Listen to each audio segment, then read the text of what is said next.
आज मैं लेकर आ रही हूँ गुण संधि, जो कि 6 to 10 क्लास के लिए बहुत इम्पोर्टेंट है।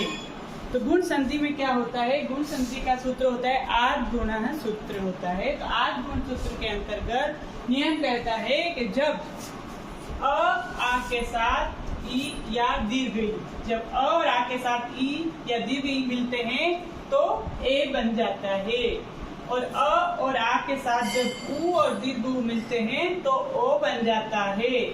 अ और आ के साथ ह्रस्व री और दीर्घ री मिलते हैं तो क्या बनता है? अर बन जाता है। तो हमें इसमें देखना है कोई भी जो शब्द होता है उस शब्द के बीच में वाले वर्ण में हमें ऊपर मात्रा कितनी दिखाई देगी? एक मात्रा वाला शब्द दिखाई देगा। भले एक वाला ए मात्रा का शब्द हो या ओ मात्रा का शब्द हो, तो हमें पता चल जाएगा कि उसमें गुण संधि है। जैसे कि हमने देखा गज धन इंद्र गजेंद्र, गजेंद्र में ज में ऊपर कौन सी मात्रा आई है? एक ही मात्रा। उसमें कितनी मात्रा? एक मात्रा, मतलब छोटा ए का प्रयोग हुआ। तो एक ही मात्रा का जब प्रयोग हो, जब एक ही मात्रा हो ए की या ओ की, तो उसमें समझ लेना है उस शब्द में गुण संधि है। तो यथा धन इष्ट, इसमें भी आ धन ई मिला है तो यथेष्ट, यथा में एक ही मात्रा लग गई है, दो वर्ण मिल गए आ और ई मिलके क्या बनते हैं? आ और ई मिलके ए बनते हैं। उसी प्रकार यहाँ भी यथा धन इष्ट में यथेष्ट यह रूप सिद्ध हुआ। उसी प्रकार हम देखते हैं दीर्घ आ और दीर्घ ई, जब दीर्घ आ और दीर्घ ई मिलते हैं तब भी क्या बनता है? ए बनता है। तो यहाँ पर भी महाधन ईश महेश, इस प्रकार यह रूप सिद्ध हुआ।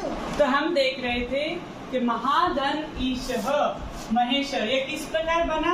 आ धन दीर्घ ई मिला तो ए बना। ये नियम था अ या आ के साथ जब ई या दीर्घ ई मिलता है तो क्या बनता है?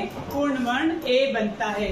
इसी प्रकार यहाँ पे बना महाधन इंद्र, महाधन में इंद्र में भी क्या है? आ मिला और ई मिला।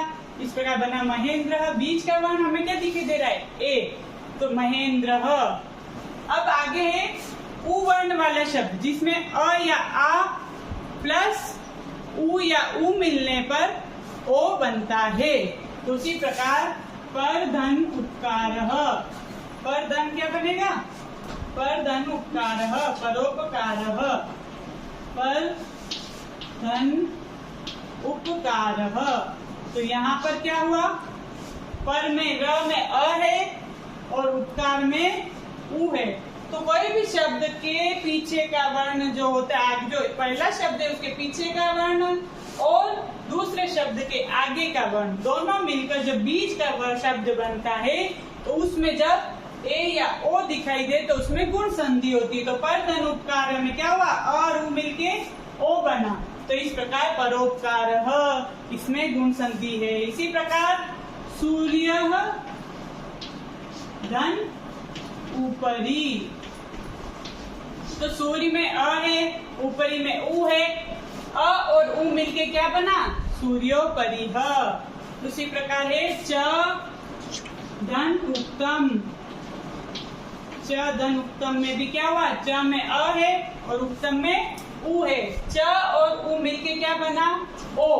तो हमने दो नियम पढ़े, अ और आ के साथ जब ई और ई मिलता है तो ए बनता है, और आ के साथ जब उ या उ मिलता है तो ओ बनता है। अब तीसरा नियम है अ या आ के साथ ह्रस्व री और दीर्घ री मिलता है तो क्या बनता है? अर बनता है। उसी प्रकार ये लिखा है राजर्षि, तो इसका संधि विच्छेद क्या होगा? राजा धन ऋषि, राजा धन ऋषि। तो इसमें क्या हुआ? आ और री मिला तो दोनों मिलके राजर्षि। राजर्षि, राजर्षि में बीच में क्या आ रहा है? अर आ रहा है। तो इस प्रकार राजर्षि यह रूप सिद्ध हुआ। वर्षा ऋतु में क्या हुआ? वर्षा धन ऋतु, इसमें क्या हुआ? आ और री मिला, आ और री मिलने पर वर्षा ऋतु यह रूप सिद्ध हुआ। वर्षा में आ है प्लस ऋतु में री है, तो इस प्रकार आ और री मिलने पर अर बनता है। तो वर्षा ऋतु ये रूप सिद्ध हुआ। तो ये गुण संधि के नियम हमने पढ़े। तो मैं आपसे यही रिक्वेस्ट करना चाहती हूँ कि ज्यादा से ज्यादा सब्सक्राइब करें, लाइक करें और शेयर पहले हमने गुण संधि पढ़ी, अब हम वृद्धि संधि पढ़ेंगे। वृद्धि संधि में होता है वृद्धिरादेचः सूत्र से अ या आ वर्ण के ए या आई से मिलने पर दीर्घ आई बन जाता है। उसी प्रकार अ या आ के ओ या औ वर्ण से मिलने पर दीर्घ औ बन जाता है। गुण संधि में हमने क्या पढ़ा? गुण संधि में हमने पढ़ा अ या आ के साथ ई या दीर्घ ई मिलेगा तो ए बनेगा। अ या आ के साथ ओ या दीर्घ औ मिलेगा तो क्या बनेगा? ओ बनेगा। उसी प्रकार यहाँ पर हमने पढ़ा है दीर्घ वृद्धिरादेच, वृद्धि आदेश हो जाता है। इसमें तथा धन एव मिलके तथेव, इसमें क्या हुआ? आ और ए मिला, आ और ए मिलके क्या बना? दीर्घ तथेव। उसी प्रकार जल धन ओग, जल में अ है, ओग में ओ है, तो अ और ओ मिलकर क्या बना? जलोग।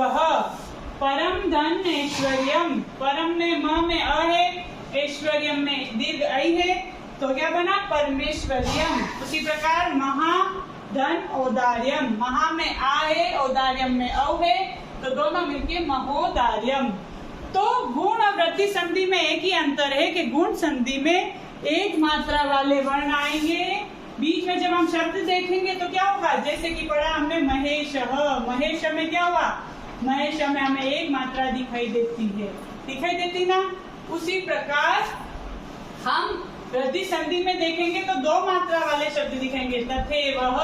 तथेव में क्या हुआ? दो मात्रा दिखाई दे रही बीच में। तो हम गुण और वृद्धि में अंतर कर पाएंगे जब कोई भी शब्द हम देखते हैं।